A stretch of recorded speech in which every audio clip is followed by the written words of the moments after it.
Ed Friedland, the bass whisperer, here for Guitar World magazine, showing you the awe-inspiring Phil Jones flight case amplifier. 150 watts of bone-crushing power. Its massive size. Oh, stop. We done with this prop here? The key to success with this amp is understanding how it was designed to work. Now, it's not a big, huge amp with lots of power that's going to throw the sound out. It's small, it's light, and it's designed to create more of an ambient sound of your instrument in an acoustic space. Very important is to put the amp on the floor, which gives you the low frequency response.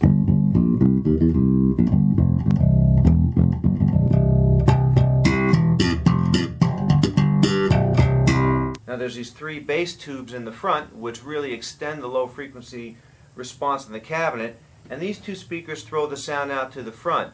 The problem with most cabinets of this size is that the sound is blowing past your ankles and you really can't hear what you're getting. That's why these upward facing speakers are so ingenious. They send the sound directly up to your ear, so you're able to get the low frequency response off the stage, plus hear yourself quite clearly.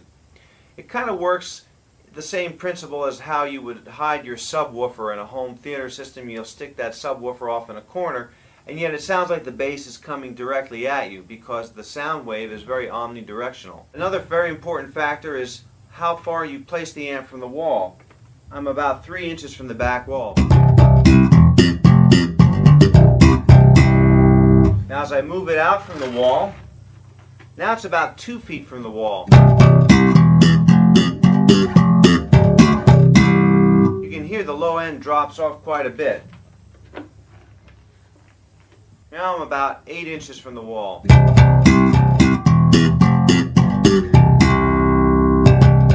You can hear how the different distances from the back wall change the low frequency response, which in effect allows you to tune the amp based on where you place it in the room. Alright, let's take a little look at the feature set on the Phil Jones flight case. We have our input here. This is an input volume level, which in the center is considered unity gain, which means whatever the gain of the instrument you've put in is the gain level that you're getting. This is the amp set totally flat at unity gain with an active 5-string bass also set flat.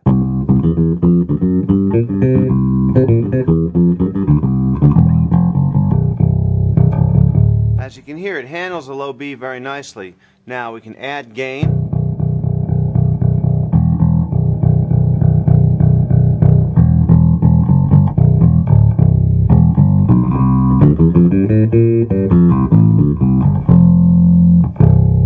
At this much gain boost, you're bound to overdrive the input if you play hard. So we go into active mode. You lose some gain, but you also lose the overdrive on the input. Here's a low bass control which fattens up the E and B strings.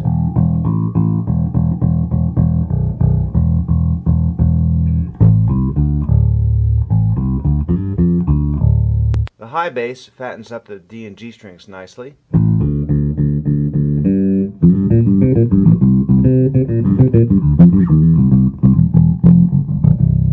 The low mids dialing in, some fingerstyle presence.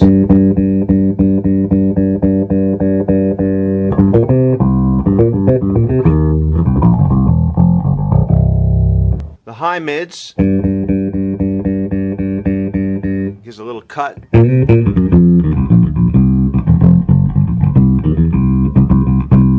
The flight case doesn't have a tweeter, and so the treble control is tuned at a fairly high 12K, which brings in a really nice sparkle for slap. First, let's hear it flat. Now add some treble.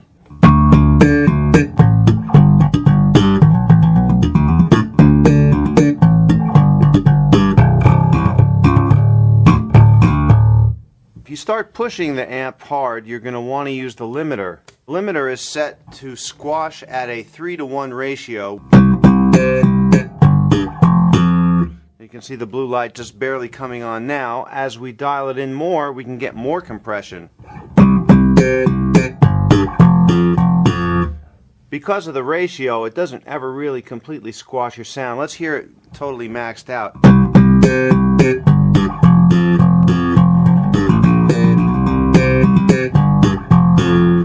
hear it squishing a little bit, but then again, this is set for maximum. Even still, it's a musical sounding limiter. Also available from Phil Jones Bass is a line of high-end audio cables, both speaker wires and instrument cables. Presented very nicely. Saya, your cable. Now let's give the cables a shot here. First, I'm going to play a little bit using a standard cable, and we'll see if you can hear the difference between standard and Phil Jones high-end audio cable. First, the standard cable.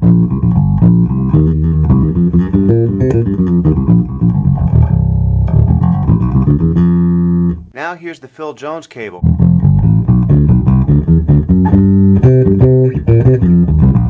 Once again, the standard cable.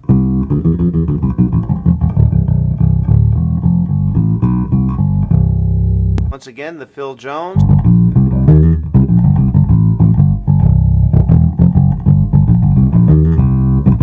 Sounds a little thicker around the middle to me, a little bit punchier down there. One application that the Flight case really excels at is acoustic bass amplification. I've taken this out on 2 gigs now with a full quartet with drums, and it's held its own very well. Having these speakers puts the sound right in your ear, whereas the front speakers face out to the audience, and these ports help with the low frequency extension. Now the input is 4.7 mega ohm, which is considered good for piezo pickups like the kind you find in an acoustic bass. However, this particular pickup, the Fishman Full Circle, I find sounds best if I use a little buffer preamp in front of it. It helps match the impedance signal up with the input. Plus, I also use a microphone on my bass, which makes it essential to have this box to blend the two signals. But as you can hear, the sound's very natural.